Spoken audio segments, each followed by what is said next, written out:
Ashwagandha has been called the king of Ayurvedic herbs. Everybody and their brother knows about the rough benefits of ashwagandha. But what if I told you there are many more powerful, effective, and nutritious herbs that you need to know about? So if you want to know 4 herbs more beneficial and more powerful than ashwagandha, then watch this video. Let's go. I'm a certified herbalist and I've been using ashwagandha for 9 years. I've been using maca since 2013, so I know a thing or two about herbal powders. And I believe ashwagandha is a good entry point for people looking into the benefits of herbal medicine, into the benefits of functional mushrooms. But what is ashwagandha and why are people buying it today? People buy ashwagandha for its different benefits, and these include its stress fighting benefits. As an adaptogen, it helps the body adapt to stress, helps reduce cortisol within the body.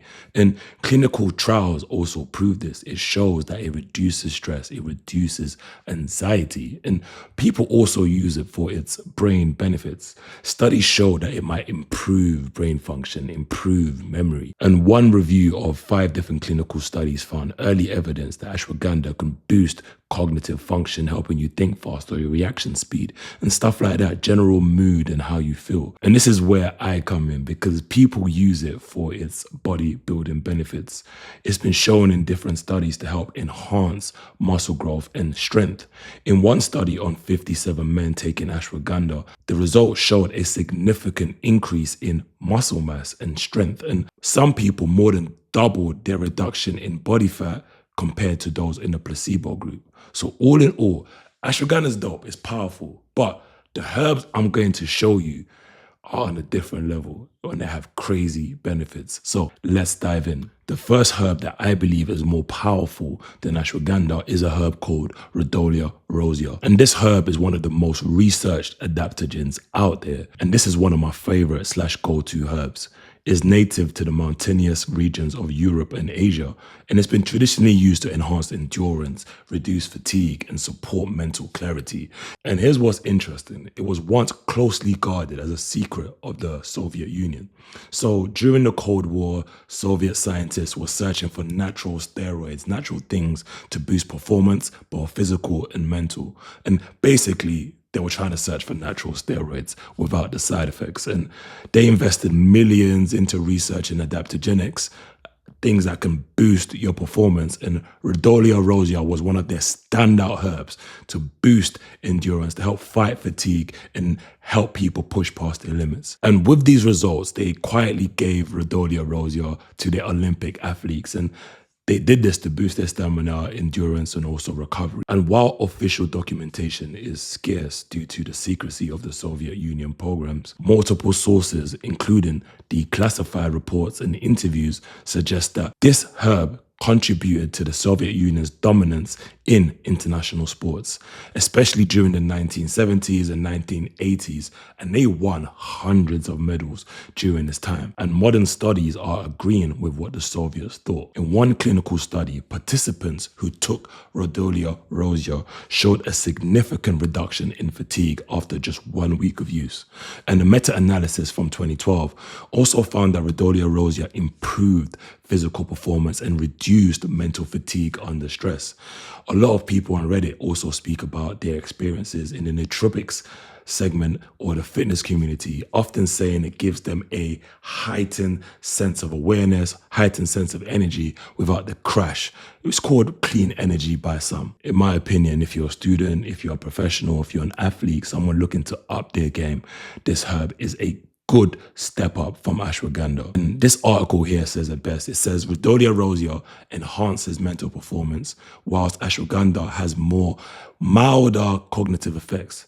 It says that ashwagandha supports adrenal health, but may impact motivation. There are people who speak about some negative elements of ashwagandha reducing their motivation on TikTok. Whilst Rodolia Rosia balances stress without the hormonal disruptions. It says Rodolia Rosia is ideal for energy, for focus, whilst ashwagandha suits those who need more of a relaxation need. The next herb that's a step up from ashwagandha is called Panax Jinseng. Did you know that ashwagandha is also known as Indian ginseng, but Panax Jinseng is known as true ginseng? the original, and ginsengs as a whole are powerful. Panax Jinseng is the real deal, and this is a herb that goes back in use for thousands of years. There's reports of the Emperor Xingnon using it to help support erectile health or erectile dysfunction, and that was 5,000 years ago. It's a powerful herb being used through the ages. It's a powerful adaptogen. It's got a long history in traditional Chinese medicine, and it's praised for boosting energy, for enhancing libido, for improving cognitive function. Studies show that ginseng and its active compounds like gissenosides can help regulate appetite, can help aid with food intake, contributing to better weight management. And that's just one part. The stress reduction side could also aid it, but there's also studies on the brain and its impact. In one study, Panax Jinseng was shown to significantly improve the working memory and reaction time of people compared to those on a placebo.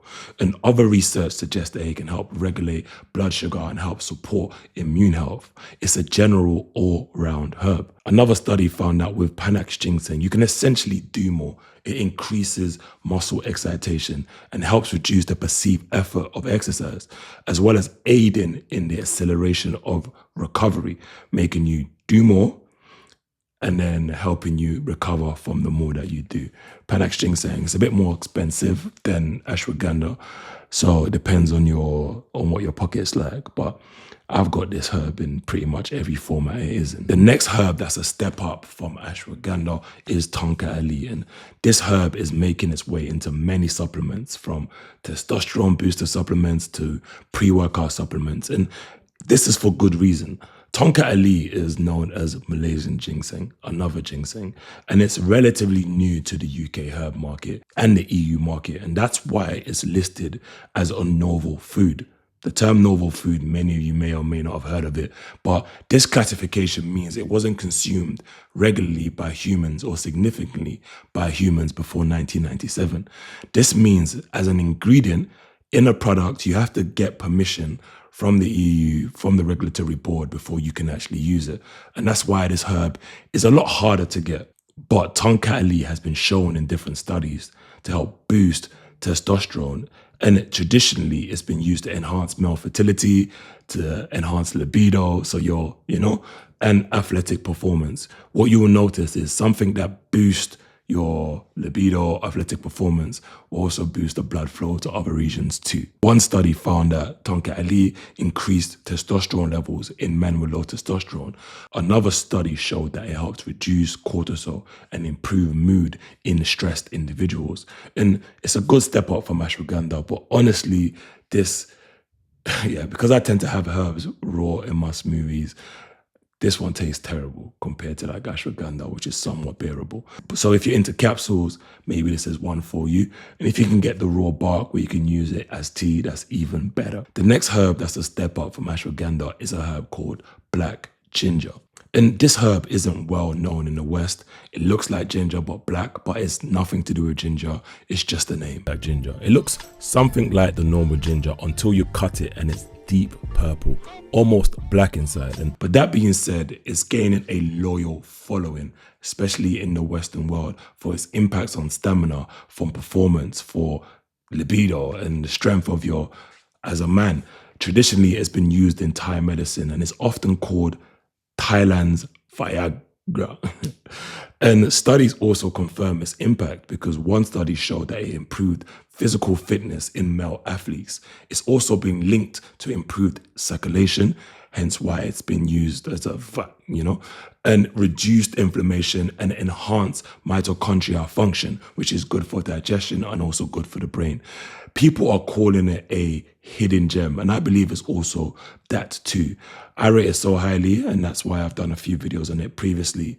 And there are many other herbs out here that are on par or better than ashwagandha. Herbs like Tribulus terrestris, cistanche, honey gold weed, they could have made this place onto this list. So if you want a part 2, let me know and I'll get that done for you. There's been times where I've mixed all these herbs together to create my own blends. And I think the real way to get the maximum benefits is to create your own herbal blends. So if you want to understand key recipes and how to create your own blends, click on my face and get my Fueled by Herbs course.